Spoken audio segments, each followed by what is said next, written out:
Yes, salut à tous. Aujourd'hui dans cette vidéo, je vais vous montrer mes achats du mois de juillet 2022. Alors, je m'y prends en retard, on est début septembre, mais voilà, en août j'ai eu le Covid, j'avais un peu la flemme de faire cette vidéo. Du coup voilà, un mois de retard, bon c'est pas trop grave. Je me suis souvenu de ce que j'avais acheté plus ou moins. J'ai rassemblé tout ici, aussi un peu par terre, je vais vous montrer ça tout de suite, hein. Alors, je commence par quoi? Les jeux ou les consoles? On va commencer par le plus gros, les consoles. Elles sont ici à côté de moi. Donc, en juillet 2022, j'ai eu la chance de trouver une PS1 en boîte dans un magasin dans lequel je vais pas souvent. La boîte a un peu vieilli, mais dans l'état général, elle est assez nickel. J'en suis plutôt content. Regardez, hop. Franchement, je l'ai payé 60 euros. Je sais pas si c'est cher. En tout cas, les PS1 en loose, c'est souvent une trentaine d'euros. Là, je me suis dit, bon, c'est le double, mais il y a la boîte avec et elle est dans un état vraiment correct. C'est un magasin, moi j'habite en Belgique, c'est un magasin du côté de Fleurus qui s'appelle SOD Games. Et ils ont plein de trucs, ils ont plein de jeux, ils ont des cartes à jouer, des cartes Magic et tout. Et notamment, de temps en temps, des consoles en boîte. Mais il faut les trouver, hein, parce que celle-là, elle était cachée dans un recoin. Ça faisait une demi-heure que j'étais dans le magasin, que je tournais. J'allais acheter un jeu PS1. Et puis au moment d'aller à la caisse, je la vois et je me dis, tiens, une PS1 en boîte, je prends. Du coup voilà, maintenant c'est un magasin dans lequel je vais retourner plus souvent, je pense. Il est à quoi aller 20 minutes en voiture de chez moi, c'est pas encore trop loin. Donc voilà, très content de ce premier achat. Ensuite, plus tard dans le mois, j'ai trouvé une Nintendo DS, donc la version fat, hein, la grosse grise, en boîte aussi. La boîte, super nickel, hein, comme dirait le chef Michel. Franchement, il n'y a pas de coup sur les côtés, elle n'est pas abîmée. La console est elle aussi nickel, je vais pas la sortir pour des soucis de facilité, ça me prendrait un peu la tête de tout sortir à chaque fois les consoles. Mais franchement, la DS est nickel. L'écran n'est pas griffé, c'est pas une console qui a appartenu à un enfant qui tapait dessus avec son stylet. Donc j'ai pas du tout hésité. Je l'ai payé une cinquantaine d'euros. J'estime avoir fait une bonne affaire. Maintenant, pour vous montrer celle d'en dessous, je vais devoir bouger un peu les boîtes que je viens de déposer par-dessus. Donc là, on va passer dans les consoles. Ah non, attendez, j'en ai encore une en boîte. Celle-là, vous l'avez sans doute déjà vue dans ma vidéo sur ma collection 3DS. Donc c'est une New 2DS XL. Pareil, la console était nickel. Celle-là, je pourrais vous la montrer. Elle est accessible. Je l'ai juste rangée. Attendez, j'arrive. Hop. Elle est dans un tiroir par ici. Où es-tu? Non, elle n'est pas là. Elle est là.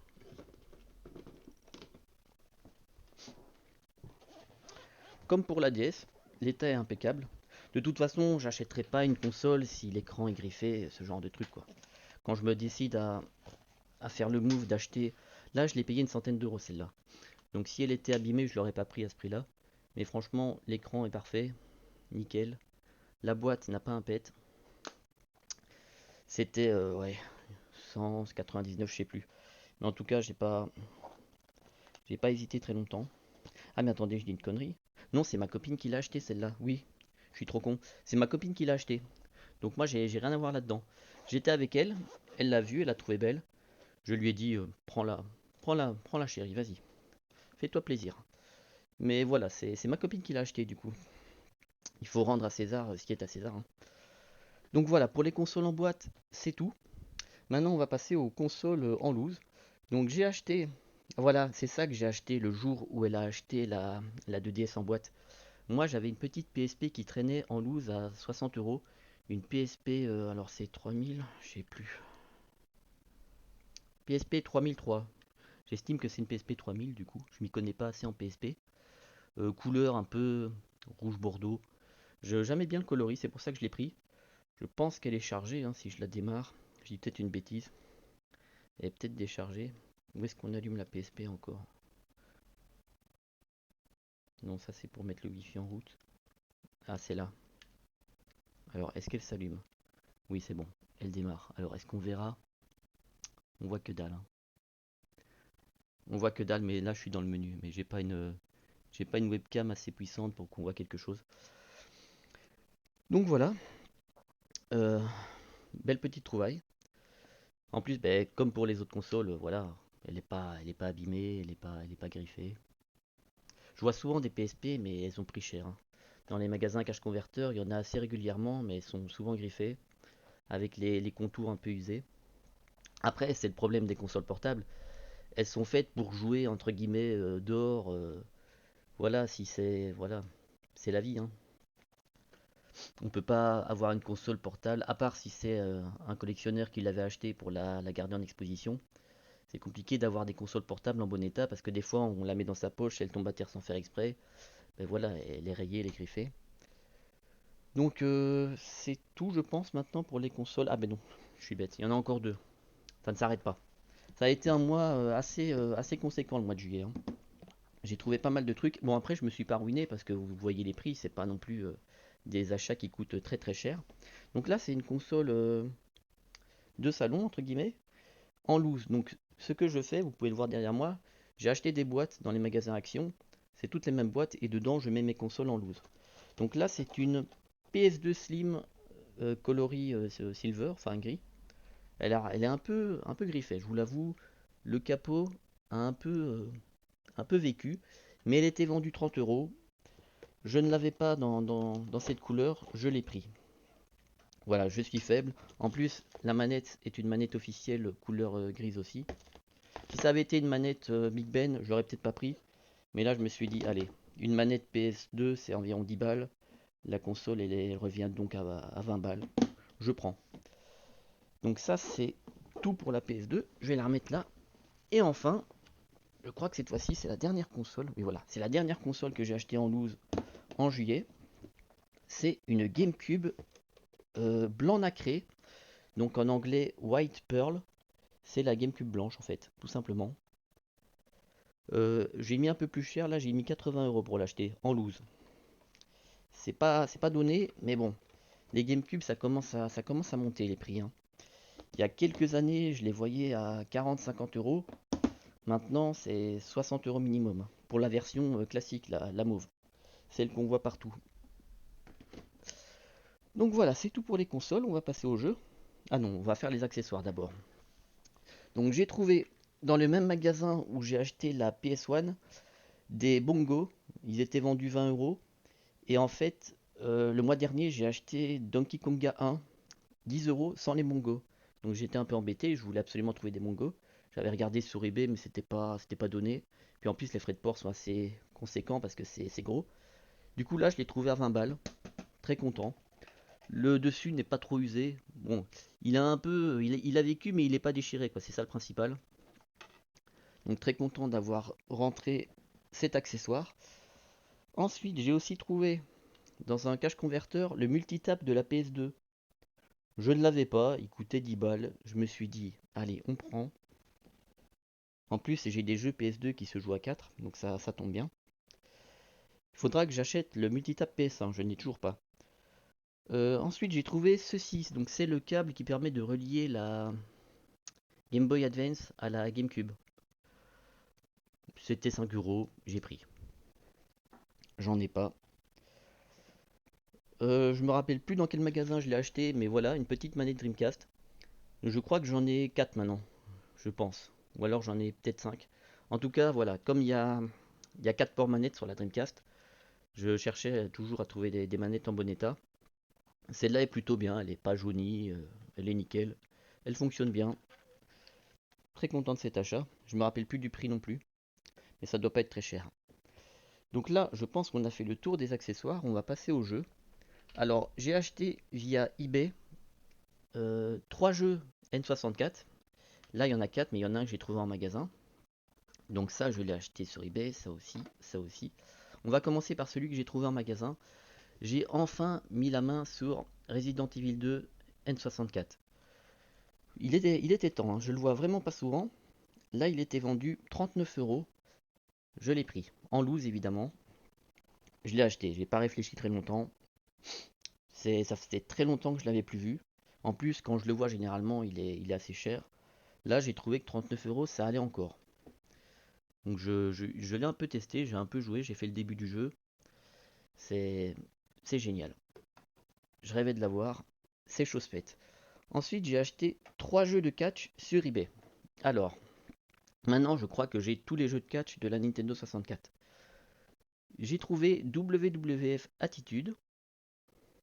Je l'ai acheté une dizaine d'euros, sans compter les frais de port. Ensuite, au même vendeur, j'ai acheté WCW Mayhem. Je l'avais sur PlayStation 1 il y a très très longtemps. Je l'ai revendu depuis. Mais là, je l'ai racheté sur N64. Je savais même pas qu'il était sorti sur N64 Mayhem. C'était une bonne surprise quand je l'ai vu. Et pour finir, ça, j'ai mis du temps à le recevoir parce que je l'ai acheté à un anglais. J'ai payé du coup des frais de port, des frais de douane. Bref, le jeu coûtait 6 euros. Il m'est revenu à 20 balles avec tous les frais. ECW Hardcore Revolution. Un jeu que je vois vraiment, vraiment pas souvent. C'était la première fois que je le voyais sur eBay. Enfin non, pas la première fois que je le voyais sur eBay. Mais en magasin, je l'ai jamais vu. Et du coup, il y en avait beaucoup sur eBay. Mais le problème, c'est que il y en a un qui les vendait pas cher en Allemagne. Mais je pense que c'était des fausses cartouches, vous savez. C'est le problème de la N64 et aussi de d'autres consoles sûrement. C'est en ce moment avec les imprimantes 3D, il y a des gens qui peuvent faire des belles fausses cartouches de jeux N64. Mais vous le voyez tout de suite, par exemple, il y en a un, il vendait des Conquers Bad First Day. Il en vendait une vingtaine, à genre 50 euros pièce. Ça sent le roussi quand vous voyez ce genre d'offre. Mais franchement, si on s'y connaît pas, on peut se faire avoir, hein, parce qu'en plus, ils mettent pas vraiment les images de leur cartouche modée. Ils mettent une image de la vraie cartouche. Mais vous recevez un truc qui est très ressemblant, mais c'est pas un jeu original, c'est pas un jeu officiel. C'est une contrefaçon. Faut faire attention. Alors, après, qu'est-ce qu'on a? Deux jeux GameCube. Alors, c'est pas des hits de la console.